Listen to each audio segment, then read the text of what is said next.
Okay. I'll do this next piece. This is for my beautiful sisters. Yeah, and the men who appreciate them. Yes, it is. And since we have some young folks in the crowd, I'm going to substitute a few words. So, yes, I'm going to substitute a few words and let y'all figure it out. Engulfed in pornography, pushed by a society without any sense of moral propriety, and our ideas of lovemaking have been perverted. Instead of using it to heal with it we hurt, usurping its purity, now a tool of the devil.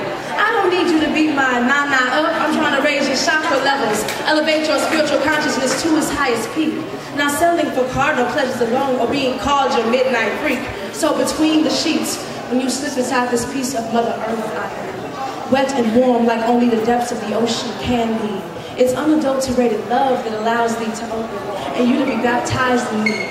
And I hope you find God and see that this right here is holy. Our union sacred. Wisdom of my womb, few men praise it, because not any kind of man can partake in this. And for some, that's not what they see. To them, it's just another slide banana, disconnected heart, spirit, and soul. Not recognizing the complexity of woman, her whole being. Just with eyes seeing and willing feeling, even if she's unwilling, like European combs and afros bending before breaking, spirit unawakened. Because some of us forget, or some of us don't know we're goddesses. And we don't have to rebuke lust in the name of Jesus because God's in us. I am God's child. However, the way the writers of history have subjugated my body, I'm thinking my middle name should have been defiled.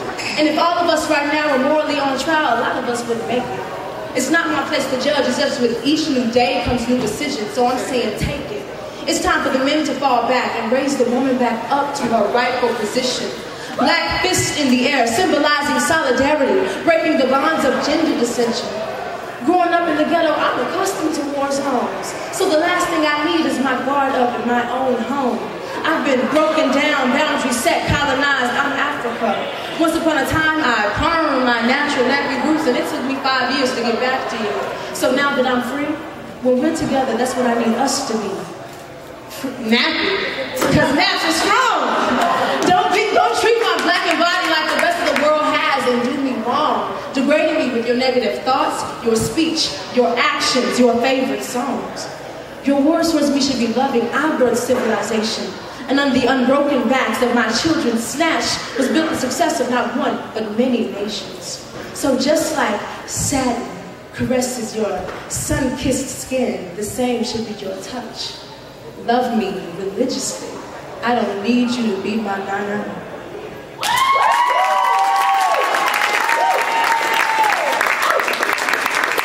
I'm trying to do a second piece real fast. We have time, Justin? Oh, fast. Okay, the second piece. Sankofa is what it's called. Fast. She said we don't have a lot of time, so I'm gonna try to speed it up real fast. Life is filled with distractions. Sexy summers and cold-blooded lovers who make me wish for amnesia. The antidote that I'm retrieving for this pain inside me, growing from my need in someone to hold me and stop the bleeding. Erase the blood spilled and the dreams killed. This rumble of reality which reawakens this African soul/spirit. Past broken, but presently I'm persisting on healing. And struggling while searching for what is real and kneeling at night. Asking a higher power for the fortitude to say, forget these systems that ain't working for my people, but feeding them to fall faster into slavery. Leaving no room for tomorrow's babies to see that being free don't necessarily mean without chains, but mentally, let's find freedom. Not settling for my pie in the sky after this wretched life, I'll have a kingdom, because racism don't get old. And if you believe it doesn't, I believe you are sold a pretty plastic package of little white lies. Because there are brothers and sisters who still don't see beauty when they look into their very own ebony eyes. Just because slavery has been disguised and racism repackaged with a set of new names. Just in case you haven't been watching the games, the student loan price is right. Who wants to be on welfare? I get high, and blame it on the alcohol. Dependency on these systems are crippling. And as seductive as the snake in the garden with the forbidden fruit. And if our elders fall, well, therefore falls our passive youth. Unless we reprise with and still I rise, resurgence of black pride. But first, you have to make a stride. And I didn't say somebody, I said you. Stop looking for a leader to follow or a voice to borrow and find your own free state of mind. Reach back and pull somebody forward. And if we can help it, let's create a community where no one gets left behind. We are begging for change, but have we become that? Sankofa. Sometimes in order to move forward, we must look back. Thank you.